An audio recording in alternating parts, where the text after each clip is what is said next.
Hello friends, welcome back to Nisa home foods. ఈరోజు మనం అందరికీ ఇష్టమైన సాంప్రదాయ స్వీట్ బొబ్బట్లు ఎలా చేయాలో చూద్దాం. చాలా సాఫ్ట్గా నెయ్యి సువాసనతో ఇంట్లోనే పర్ఫెక్ట్గా వచ్చే రెసిపీ ఇది. ఫస్ట్ టైం చేసినా కూడా పర్ఫెక్ట్గా వస్తుంది. పండగలకు, ప్రత్యేక సందర్భాలకు తప్పకుండా ట్రై చేయాల్సిన వంటకం. ముందుగా కావాల్సిన పదార్థాలు: శనగపప్పు హాఫ్ కప్, 1 గంట సేపు నానబెట్టినవి, బెల్లం ఒక హాఫ్ కప్, యాలకుల పొడి ఒక పావు టీ స్పూను, ఉప్పు, పసుపు, వాటర్, అలాగే మైదా ఇదే కప్పుతో తీసుకున్నాను హాఫ్ కప్పు. ఇప్పుడు ముందుగా నానబెట్టిన శనగపప్పును ఇలా కుక్కర్లో వాటర్ వేసి 3 విజిల్స్ వచ్చే వరకు ఉడికించుకోవాలి. ఇది ఉడికేలోపు మనం మైదా పిండిని కలుపుకుందాము. ఒక హాఫ్ కప్ మైదా పిండి తీసుకొని మిక్సింగ్ బౌల్లో ఒక చిటికెడు పసుపు, ఒక చిటికెడు ఉప్పు కూడా వేసుకొని 1 స్పూన్ నెయ్యి వేసుకోవాలి. ఇలా మిక్సింగ్ చేసుకోవాలి. ఇప్పుడు కొద్ది కొద్దిగా వాటర్ వేసుకుంటూ కలుపుకోవాలి. పిండిని చాలా సాఫ్ట్గా కలుపుకోవాలి. గట్టిగా కాకుండా కొంచెం సాఫ్ట్గా కలుపుకుంటే బాగుంటుంది.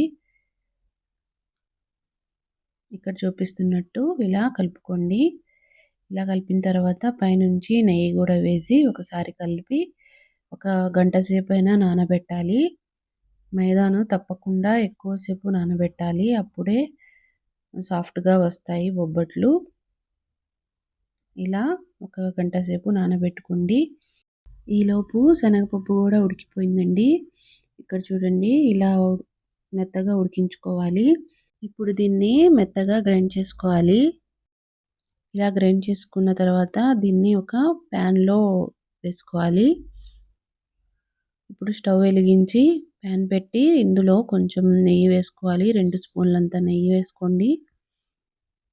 వేసుకున్న తర్వాత ఇలా కలుపుకుంటూ ఉండాలి. ఇప్పుడు మనం ముందుగా తీసుకున్న హాఫ్ కప్ బెల్లం కూడా వేసుకొని మిక్స్ చేసుకోవాలి. బెల్లం కరిగిన తర్వాత ఈ మిశ్రమం ఇలా ఈ కన్సిస్టెన్సీలో ఉంటుంది. దీన్ని మనం గట్టిగా ఎంతవరకు కుక్ చేసుకోవాలి ఇలా కలుపుకుంటూ. ఇప్పుడు కొంచెం ఇలాచీ పౌడర్ కూడా యాడ్ చేసుకోండి. ఇలాచీ పౌడర్ యాడ్ చేయడం వల్ల మంచి సువాసన వస్తుంది. ఇలా పిండి ఇలా ముద్దలాగా ఎంతవరకు ఉడికించుకోండి. ఇప్పుడు ఇది చల్లారిన తర్వాత చిన్న చిన్న ఉండలుగా చేసుకోవాలి. ఇక్కడ చూపిస్తున్నట్టు చిన్న చిన్న ఉండలు తీసుకొని ఇలా పూర్ణాల్లాగా రెడీ చేసుకోండి. ఇప్పుడు ఆయిల్ ప్యాకెట్స్ కానీ లేదా కవర్స్ కానీ ఇలా తీసుకొని దానికి ఆయిల్ అప్లై చేయండి. రెండిటికి ఇలా ఆయిల్ అప్లై చేసుకున్న తర్వాత మైదాని కొంచెం కొంచెం తీసుకోవాలి.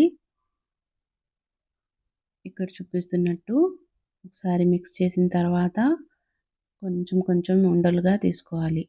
ఇప్పుడు దీనిని ఇలా స్ప్రెడ్ చేసుకొని కొంచెం దాంట్లో మనం ముందుగా ప్రిపేర్ చేసుకున్న స్టఫ్ని ఇలా వేసి ఇలా రౌండ్గా కవర్ చేయాలి. పూర్ణం బయటికి రాకుండా అన్ని వైపుల నుంచి కవర్ చేసుకొని ఏమైనా ఎక్స్ట్రా ఉంటే పిండి ఇలా తుంచి తీసేయండి.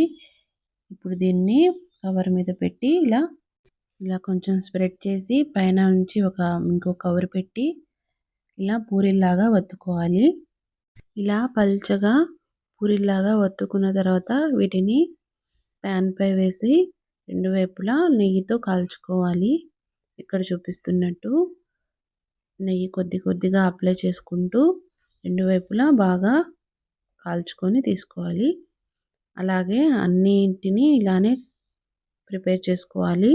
ఇక్కడ మీరు నెయ్యి బదులు నూనెను కూడా వాడుకోవచ్చు. ఇలాగే అన్నీ కాల్చుకొని ఒక సర్వింగ్ ప్లేట్లో తీసుకోండి. ఇలా మన హోమ్ మేడ్ బొబ్బట్లు సిద్ధం.